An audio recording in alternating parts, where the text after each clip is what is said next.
Hello everyone, Ganja here, and today, today's review is one of the Legend of Zelda figures from Dark Horse Figures. This is the Link version, the Twilight Princess version, as they also have a Skyward Sword version, which they released along with the Skirvo figure. I do have Link and Ganondorf, the Twilight Princess set. I don't have the Link and Skirvo figures, as these are gigantic figures, as is prevalent by the fact that the base is huge, and the figure itself is also very big, this being about 9 inches tall. So there isn't much to go over on this figure, just mainly details, and that's basically it. You can remove these figures from the base. It's just kind of like holes on the bottom of the feet and pegs here. The base for all 4 figures is the same, just kind of like a Triforce design with kind of like stuff coming out of that. It's just very like hollow plastic, nothing much to it. Now, like, this part of the review is when I get into like the big figures. Like, I've got 2 figures left. Ganondorf, which stands about at a foot tall, and my Ryuko figure, which stands at about a foot, just over a foot. So yeah, Link. This is his Twilight Princess version, so he's got the Twilight Princess outfit, shield, and Twilight Princess sword. It's a very faded figure, so all the colors are quite faded, as you can see on the shield. The blue is very faded, kind of the bird is a little faded, and they added some black to accent it, but not a lot, to where it looks kind of old and rusty. And the fading is especially prevalent on the Master Sword. Now, this Master Sword is a very faint purple, purpley silver color to it. Like, the pommel is more silver than the guard, which is just very faintly purple, and there's a gold. The gold doesn't really stand out much, like the little thing. The sword, nothing special about that, besides the fact that you've got your Triforce logo on it, on both sides, and just kind of your normal blood groove through the top, being a large sword that it is. So, I'll start at the bottom of the figure and work my way up. So, starting with his boots, you've got your normal adventurer boots, just kind of some details there, a little bit of details on each of the sides, nothing much on the inside.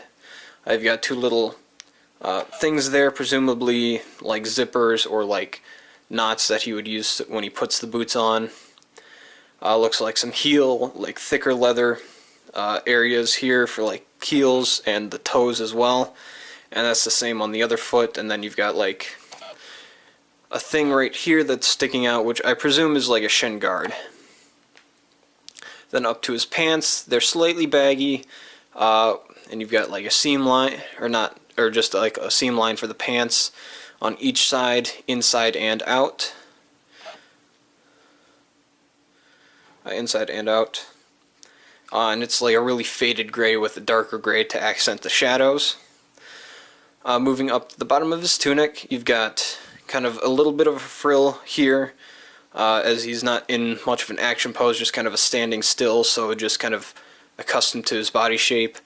And underneath you've got his chainmail, which is attached to the plastic. There isn't much mobility on this figure at all, like other ones I have. His chainmail is mostly smooth. I mean, they do pit it to show kind of that it's textured in chainmail, so it's like a silvery copper with the deeper recesses being a black color. And on Link's tunic you've got your details, like your accents and stuff, so your little lines that are very faint. You've got your stitches going up the sides. His belt is kind of a faded brown with a light gold buckle, and that goes around back to his pouch, which there are 2 pouches, a smaller one and a larger one. These are kind of really rough looking leather with kind of black on it, a dark brown with black on it to make it look worn and old. Again, you've got detail on the tunics.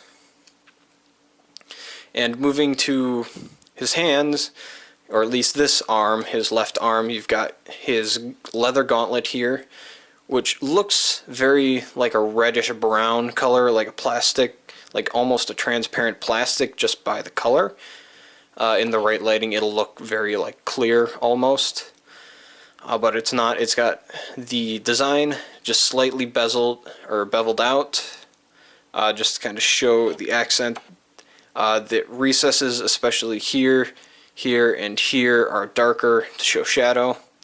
And then you've just got his hand, which is kind of in a gripping position.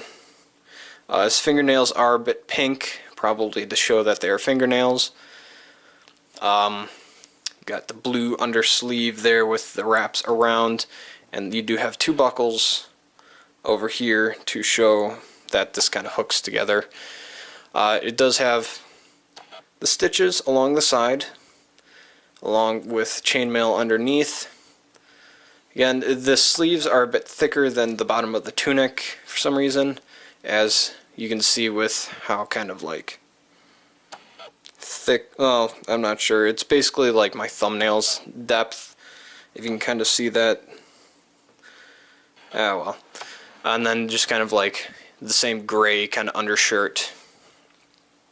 The shield I did go over. You've got kind of your normal Twilight Princess shield with the faded colors. Kind of looks like paint strokes on the blue. Give it more kind of like personality, I guess you could say. If you turn around to the back of the shield, though, very hard to see. It's completely metal. You've got your pins all in the right spots. If you look down, you can kind of see there's a metal thing there that goes around his arm, and then his grasping thing there in his fist. Same thing on this side, kind of a thick tunic sleeve, a little more chainmail showing on this side, and then you've got your stitches. The back, we have obviously the sheath of the shield, this being the Twilight Princess sheath, so you've got all of that detail. Now, this is kind of where, now this was a $70 figure, and for $70 I can get actually really nice quality anime figures, but for $70 for this is basically its size. It's not the best painted. It does have a lot of detail, but the painting is kind of blah, and that can be seen back here where there's kind of like thicker spots that didn't get a lot of paint, especially with the Triforce right there. As you can see, it's just kind of like the stamp didn't completely go down. There's some really shallow spots and really thick spots on here. There's some slight bezeling on the top there. And as you can see, that's probably what it's supposed to look like.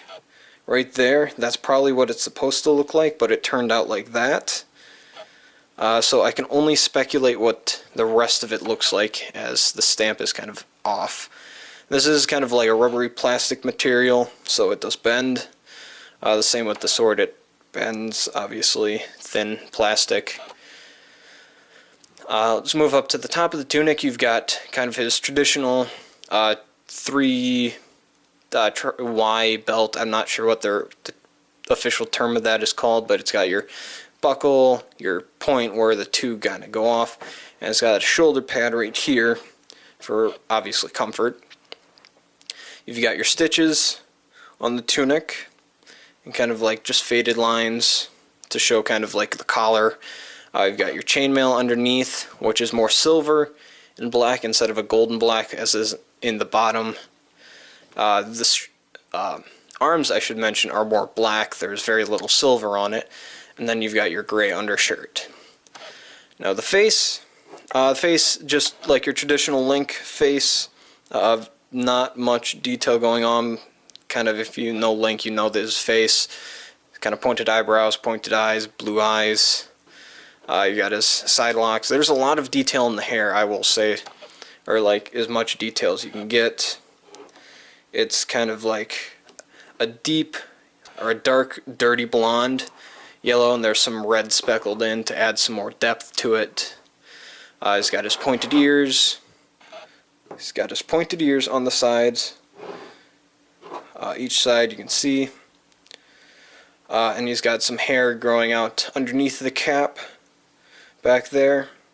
And then his cap has got this traditional stitching on each of the sides, and then kind of flows out into kind of a little tail with some stitching at the end. And that basically covers the Link, the Dark Horse Link figure. It's got a gigantic base for the size of the figure. As you can see by this, that is basically how much it covers up. They probably could have gotten away with a smaller base. This size base works for Ganondorf and Skirvo because they're bigger, and the Skyward Sword Link as he's in more of a attacking pose, but for this one they probably could have gotten away with a smaller base. So also one issue I have is Link likes to lean forward a bit, so I kind of try to push him back, but when he's just normally sitting he's like really leaning forward. So that's just kind of a pet peeve, but it's not very visible especially when he's like this. So yeah, thank you guys for watching. Hope you guys enjoyed this review. If you want to see more information on this figure, I did post an unboxing of both of the Ganondorf and this figure, so you can go check that out. Check out any other reviews, any other unboxings, gameplay stuff, you name it. I kind of done it. Yeah, I'll see you guys next time in the next review, which should be the Ganondorf one. Excuse me. If not, then, well, oh well. But I'll see you guys later. Bye-bye.